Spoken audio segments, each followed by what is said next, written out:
Cebu City Police Office mihatag og katin-awan sa isyu nga gidid-an katong adunay gitas-od nga 4 feet paubos sa pagsud sa Cebu City Sports Center diin gipahigayon ng usa ka political rally ni atong adlawng Sabado. Ani ang report. Nakaani og pagsaway ang lagda nga gipatuman sa usa ka dakong politikanhong kalihukan sa Cebu City Sports Center diin gidid-an ang pagsulod sa mga minor looking nga adunay 4 feet ang height.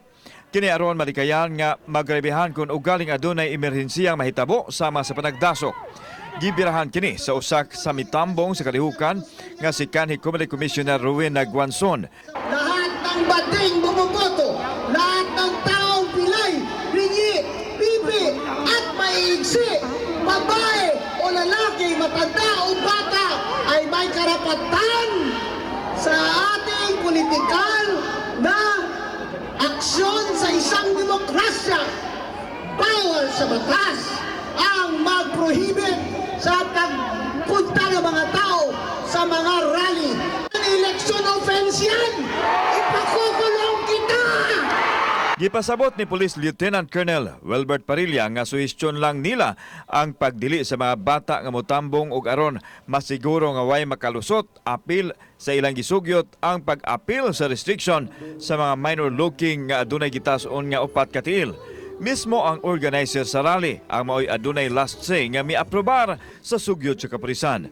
Mato ni Parilla nga walay diskriminasyon sa ilang gihimo ug wa usab sila mogamit sa negatibong adjective sa mga taong adunay 4 feet ang height.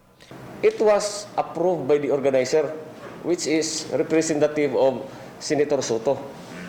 So, ang organizer hing approve ato nga suggestion. So, it is between the organizer and the PNP nga nagsabot nga mo na siya buhaton.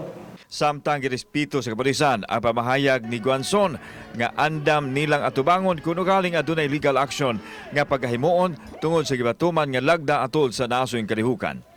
That is her right.